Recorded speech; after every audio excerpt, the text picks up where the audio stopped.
Namaste and welcome. Today our topic is very important for us, for our children, and for our society. Children are builder of the nation, builder of the society, and the builder of this world. But what do we are teaching to our children? There is a question here, and what's wrong with our teaching, our present teaching? And we are going to talk about two view of the idea of Swami Vivekananda. So this is a book, a small book of Swami Vivekananda, My Idea of Education. It's a very small book, but it's a very compact, which dense knowledge. It is a very compact form. So we are going to talk about two point or two view of this Swami Vivekananda's My Idea of Education. So today we ask our children, what is your aim in life? It's not bad to ask children what is your aim in life, but here is a two point. There is a two different way, and that two different way can lead our children to different path of different route of life. Remember, children believe, adopt what we teach them, and mostly children adopt those kind of behavior, those kind of attitude to whom they are closely associated with. So when we ask our children, teaches our children, what is your aim in life? There is going to be two different way. First of all, it is a very common is today's society that we ask our children, what is your aim in life? What you are going to be in your life? What kind of career you are going to choose in your life? That is one way of this question, what is your aim in life? So some may teach that you become a doctor, you become engineer, you become IS, you become manager. So there are many career options, and there are many career options are available in front of us for our children. So there are many lucrative career. There are many uses the word lucrative career for our children. So we are going to talk about what kind of lucrative career. So actually the career means what it need to be mean and what we are understanding. We are also going to talk about this. Career means what? We are carrying from one place to another place. That means carrying our life from one place to another place. So one way we can understand the meaning of career. So if we are telling our children to be a doctor, to be an engineer, to be a IS, to be a accountant, to be a manager, because those are lucrative careers. Why? Because you can earn lots of money when you have those kinds of careers, and you will have a position in the society. One way you can earn lots of money, and another way we can have a position in the society. We can have a name or fame or power, whatever be. So we are going to discuss both the way. So first is about earning money. The second is going to talk about the position.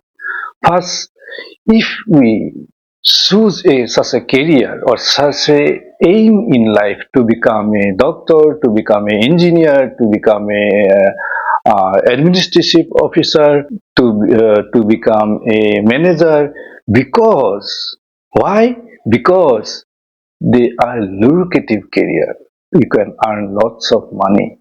And why you need to earn lots of money? Because you can enjoy the life. What kind of enjoyment you can have with lots of money? You can have, we can have sense gratifications. One way, we can enjoy the life with sense gratification, that means sense pleasures. So look at this. We are teaching our children to become a doctor, engineer, administrative officer, manager, or so and so. Because they are lucrative career, you can earn lots of money. With lots of money, you can have a enjoyable life. Remember, to be a good life, we don't need lots of money. Ineligible person unable to handle such a lots of money or material wealth. That's why today, even after having lots of money or material wealth, like many humans are living a life of tension, frustration, even can't sleep at the night. So this is the common picture of today's society. So one way we are teaching our children that you can have, you become a doctor, engineer, so and so, because you can earn a lots of money, so that you can enjoy the life with sense gratification, sense pleasure. But look at this. Can we be satisfied with sense gratification? Sense gratification, sense pleasure are momentary. There can never be satisfaction with sense pleasure or sense gratification by chasing sense gratification. That's why we follow that kind of life, because we are not satisfied. Because we don't experience happiness, we don't have inner peace in our life. That's why we are trying to jump from one sense gratification by seeing, hearing, smelling, touching, those kind of sense gratification. We are trying to get some pleasure, try to be satisfied with some small pleasure, and jumping from one place to another place, one thing to another thing. So that's why sense gratification can never give satisfaction, peace, happiness in life. And in Kathopanishad, in Bhagavad Gita, there is always warning that path of pleasure and path of preferable, what is good, what is right, path of preferable and path of pleasure are two different ways. One who chooses the path of pleasure, that loss, and one who chooses the path of preferable, what is right or what is good, meet the auspiciousness. That's why today in our society we are chasing sense gratification, because we don't have satisfaction, don't have inner peace, don't have happiness in ourselves. We try to get some pleasure by getting some external sense pleasure. We try to satisfy, but we are not satisfied. That thing can't make us satisfied. That's why we are jumping from one sense gratification to another sense gratification, like a monkey. So this is one way we are teaching our children to seize sense gratification and enjoy the life with sense gratification. This is the results of our today's society. The second is we are teaching to have a position in the society. Why? Because it is also another kind of egoistic behavior to have a better position than other human being, so that we can have some command, or we can have some show of egoistic show. If command is for a better for what is right, what is good, then it is okay, it's all right. But it's we are seizing a position is a egoistic competition. This is a race, because we are trying to stay above the common human being. So it is a one kind of competition that we try to show off that we are in a better position. we are having better possession of material thing, we have a better possession of power, we have a better possession of name and fame. It is a position. So it is a race, and we are taking part in this race, and this is a endless race. We are competing with each other, and we are having a conditional relationship with each other. We don't have a good relationship with each other with love and harmony, peace. We are conditional relationship with each other, and we are making a unspoken. We are taking part in an unspoken race with each other. So in this way, if we are saying this, our children are going to be developed in that way. So there can be another meaning of what is your aim in life. So there can be another meaning. So what can be your aim in life? There will be another question behind this aim in life. This can be a service oriented. How you can provide your service? What is the aim of your life? How, with what way you are going to provide service? So we are going to talk about little bit after this. Before that, we are going to look at the two idea of Swami Vivekananda, my idea of education. So we are going to talk about this service. Usually, this is a very important area. We have another discussion also about this deep discussion. So we are going to talk about this after that. So in Swami Vivekananda, this is a small book with a very dense knowledge, with a very compact knowledge. So in his books, Swami Vivekananda says uh, to view of education, to his Swami Vivekananda's view of education, my idea of education. So I like to use the word says because something doesn't change with time. Science, technology, material things changes with time, but wisdom doesn't change with time. So that's why I like to use the word says instead of said. In view of perfection, Swami Vivekananda gives two views. Two views means two levels, at two different levels.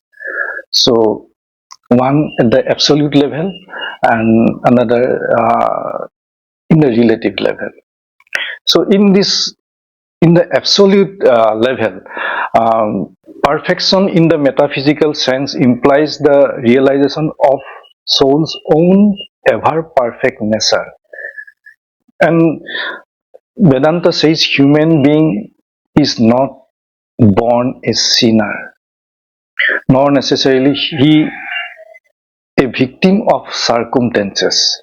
So Vedanta, there is an inquiry of our true nature. So we, due to Vedanta tells that says that due to our ignorance, we wrongly assume that we are this limited body, we are this limited mind, we are this limited mind-body complex. But uh, Vedanta says that our true nature is divine.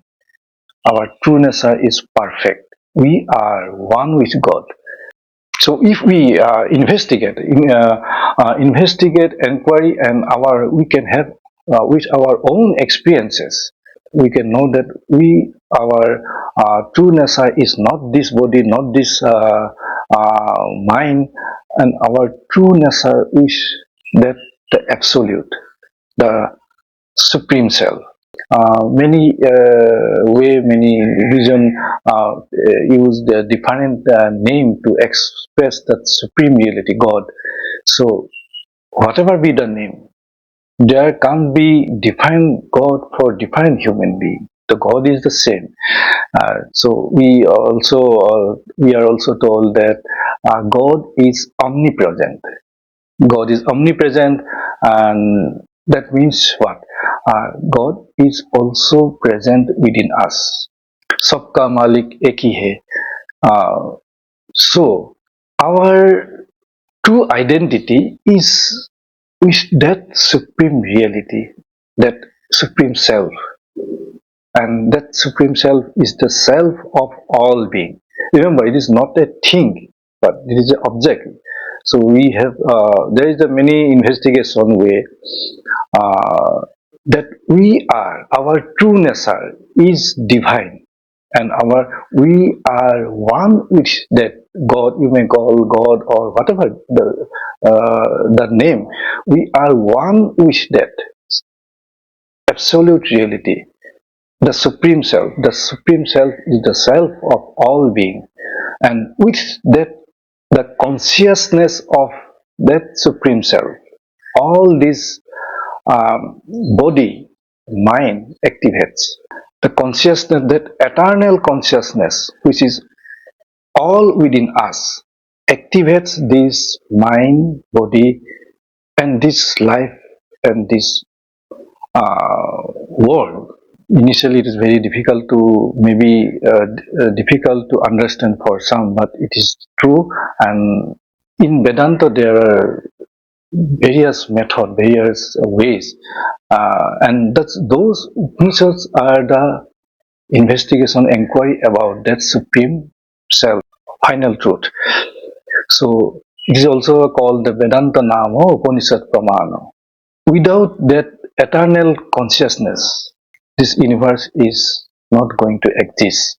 This is the finding of Vedanta. And there may be other way of finding around this world. So I study Vedanta. That's why I am talking about Vedanta. There may be other ways who can find that absolute reality. The similar kind of findings also are found by science in 2022 Nobel Prize in Physics. They found that the universe is locally unreal. Without an observer, universe is not going to exist. So sounds like a very astonishing, but it is a finding of science, and it is the 2022 Nobel Prize in Physics has been given on these findings. And this is the finding of our scripture and several thousands years ago. Without consciousness that illumines, initiates the mind, the universe is not going to exist. So that's why Adiguru Sankaracharya tells that Brahma Satya Jagat Mithya Jiva Brahma Hi Banapara. That means Brahma means that ultimate truth, final truth. Jagat Mithya. Mithya means false. False doesn't mean it's not existing. It is existing because of something. It appears to be existed because of some other, that is truth. Because there is a false news means there is a true news also. This is the saying. And Jiva Brahmahi Banapara. That means individual beings are from that supreme reality, Brahma. So Sabka Malik Ek hai. So this is the finding, and this is the truth established by, proclaimed by Vedanta Nama Upanishad Pramana. So our true identification of this is with that supreme reality, and this is our divine. This is the perfect, and that is said here. So Vedanta says that due to ignorance, we don't know our true nature. We are assuming that we are this body and this mind, and that will be one day pass away. And due to ignorance of our true nature, we try to enjoy as much as possible, and which we attempt to enjoy in that way. we actually suffer in our life. So it is about our true nature, one with the supreme reality or supreme self, and that is our divine. And Vedanta also says that our nature is Paramananda Sarupa. Our nature is bliss. That's why when the mind becomes more and more pure, it experiences more and more happiness. And it can be known. That's why there are many yogis, many mystics who have the different kind of experiences in samadhi. They experience that very high level of bliss. So our nature is Paramananda Sarupa, our nature is bliss, unassociated bliss, and that bliss is not associated with this worldly, limited, momentary sense pleasure. And second view of Swami Vivekananda's my idea of education, second view is empirical view. That means our this world, because although we have our true, we are one with that supreme reality, we also have this world as a relative world, and it is a temporary world. Still, we have to take part in this world by manifesting that divinity already within us. That is the teaching, and that is going to help that individual person and the other beings of the society also, for welfare of the other being of the society also. Here Swamiji says the education which doesn't help the common mass of people to equip themselves for the struggle for life, which doesn't bring out the strength of character, a spirit of philanthropy, and the courage of a lion, is it worth the name? Real education is that which enables one to stand on one's own legs. So Swami Vivekananda emphasized on these teachings. That education that teaches how to live life.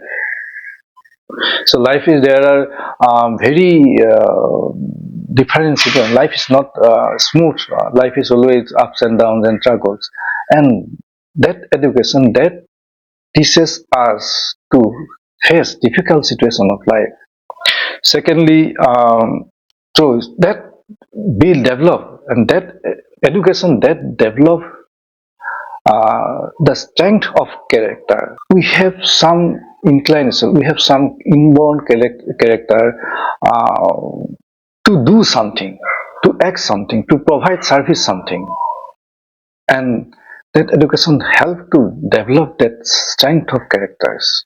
That we have some natural inclination to something, but we are not talking about passion. We are not talking about passion. We have some different kind of natural inclination. Some may like to read books. Some may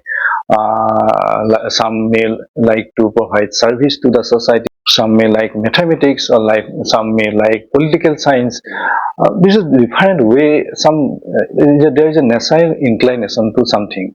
So building of that strength of character, so that we can offer our service to a proper manner, not for seeking enjoyment, or not for seeking position, so that we can develop our inner strength of character.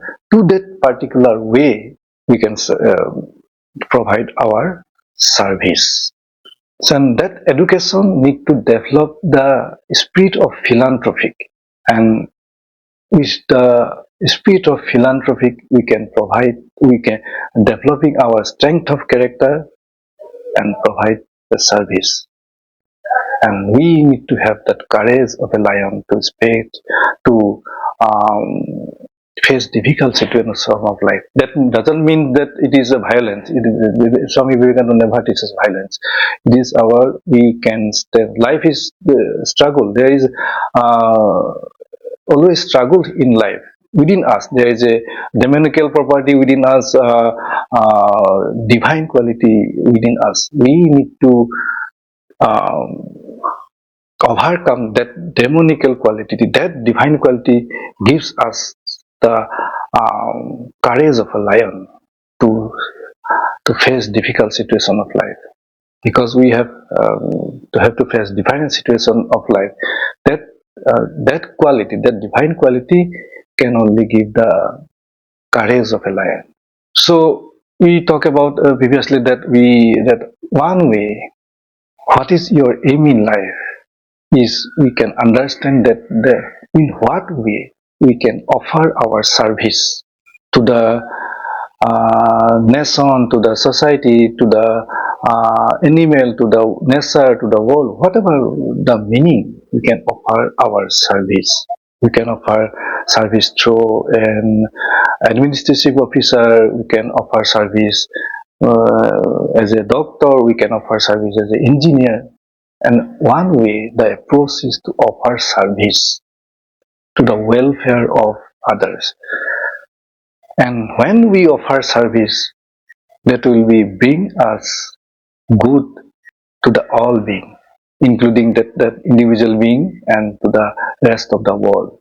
And our true nature, our inherent tendency is to offer service. In some way we are offering service. Some are offering service to their family, some are offering service to their boss, some are offering service, some are bringing some many things to their home, their house, and offering service to those things, those gadgets, those furnitures, by cleaning and maintaining. So some way we are offering service, and some are offering service to the environment, some are offering service to the world, and some are offering service to the supreme self. In different way we can offer service, but we are offering service by some way, by some means, to someone, to something. If we closely examine ourselves, you can understand this. And we have another discussion also. Here we are not going to lengthen this because it is already taking much time. So that's why Swami Vivekananda emphasized that says that Shiva Gyane Jiva Seva. Shiva means that the supreme self, the supreme reality, and that is all within us. That consciousness, all this life are activated, and that is our true identity with that supreme Lord, supreme self, and that is our Lord, and that Shiva, that Lord, is all, are in all being. And seeing, Swami Vivekananda said, the seeing Shiva, that Lord, the supreme reality, the supreme self in all being, offering service to all being. Seeing Shiva Gyan is Jiva Seva. Seeing that supreme reality, supreme self in all being, that is the Lord of all of us, Sabka Malik Ek hi hai. Seeing that Lord in all that being, we are offering our service. Shiva Gyan is Jiva Seva. So thank you for now listening, and we need to think about this. And these are very compact information in a very short time. We will talk later also. And if you think that, if you agree that we need this in today's society, you can join, you can support this knowledge. Thank you for listening. Thank you again.